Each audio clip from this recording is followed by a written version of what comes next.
Hi అండి, అందరికీ నమస్కారం. నేను మీ వేణుగోపాల్ రెడ్డి ఫ్రమ్ జోష్ ఇన్నోవేషన్స్.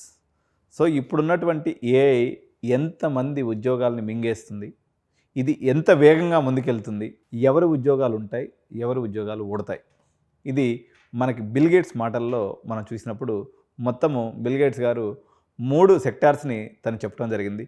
ఈ 3 సెక్టార్సు ఏఐని తట్టుకొని ఏఐ ఉన్నప్పటికి కూడా ఇది మీ యొక్క ఫ్యూచర్ జాబ్స్లో ఏదైతే సెక్యూర్గా ఉండేటువంటి అవకాశం ఉందని ఒక విషయాన్ని తను చెప్పడం జరిగిందనమాట. సో ఇందులో మొట్టమొదటి సెక్టారు బిల్ గేట్స్ గారు మెన్షన్ చేసినటువంటిది ఎనర్జీ సెక్టార్ అండి. క్లైమేట్ చేంజ్ ఒక సిగ్నిఫికెంట్ ఇష్యూగా ఉన్నటువంటి ఈ రోజుల్లో renewable energy engineers, climatic policy advisers, energy transition managers వీళ్ళ యొక్క అవసరం అనేది ఎప్పటికీ పెరుగుతూ ఉంటుంది తప్ప తగ్గదు.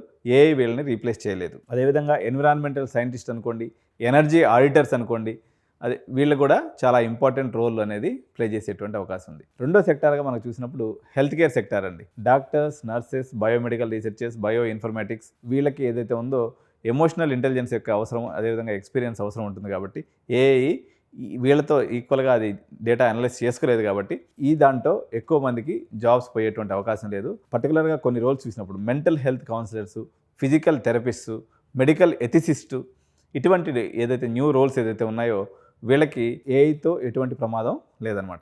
ఇక థర్డ్ది ఆటోమేటిక్గా మీకు ఏఐ ఎలాగో అందరిని మింగేస్తుంది కాబట్టి ఆ ఏఐనే సంపూర్ణంగా నేర్చుకోవటము, హ్యూమన్ స్కిల్స్ ఏదైతే AI developers, data scientist, cyber security వీటికి కూడా కంటిన్యూస్గా గ్రోత్ అనేది ఉంటుంది. సో వీళ్ళు ఎవరైతే ఉంటారో న్యూ ఆపర్చునిటీస్ ఏమేమి వస్తాయంటే ఏఐ ట్రైనింగ్ అని చెప్పేసి, క్వాలిటీ అష్యూరెన్స్ అని చెప్పేసి, హ్యూమన్ ఏఐ కొలాబరేషన్ స్పెషలిస్టులు, అంటే వీటి మధ్య ఎవరైతే ఇంటిగ్రేషన్ బ్రిడ్జ్ చేసేవాళ్ళు ఉంటారో వీళ్ళకి కూడా ఈ టెక్నాలజీకి హ్యూమన్ నీడ్స్కి మధ్యలో ఈ యొక్క అవసరం అనేది బాగా పెరిగేటువంటి అవకాశం ఉంది. కాబట్టి మీరు ఏఐ వస్తుందని చెప్పి భయపడాల్సిన అవసరం లేదు.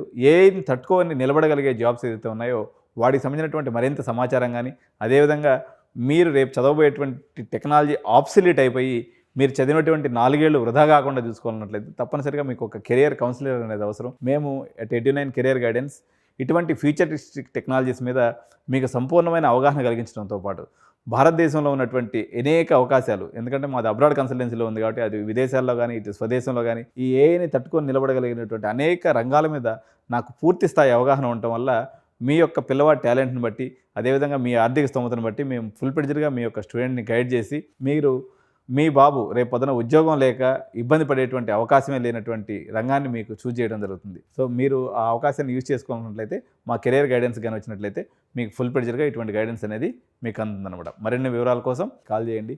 అదేవిధంగా ఈ యొక్క మా ఛానల్ కానీ సబ్స్క్రైబ్ చేసుకున్నట్లయితే మీకు అనేక ఫ్యూచరిస్టిక్ టెక్నాలజీస్ మీద, అదేవిధంగా మీకు అనేక కాలేజీల వివరాలు అనుకోండి, మంచి మంచి యూనివర్సిటీస్ వివరాలు అనుకోండి, మా ఛానల్లో ఎప్పటికప్పుడు మేము అప్డేట్ చేస్తూ ఉంటాం కాబట్టి మీకు వివరాలని ఎప్పటికప్పుడు మీకు అందుతూ ఉంటాయి. Thank you so much. జై హింద్.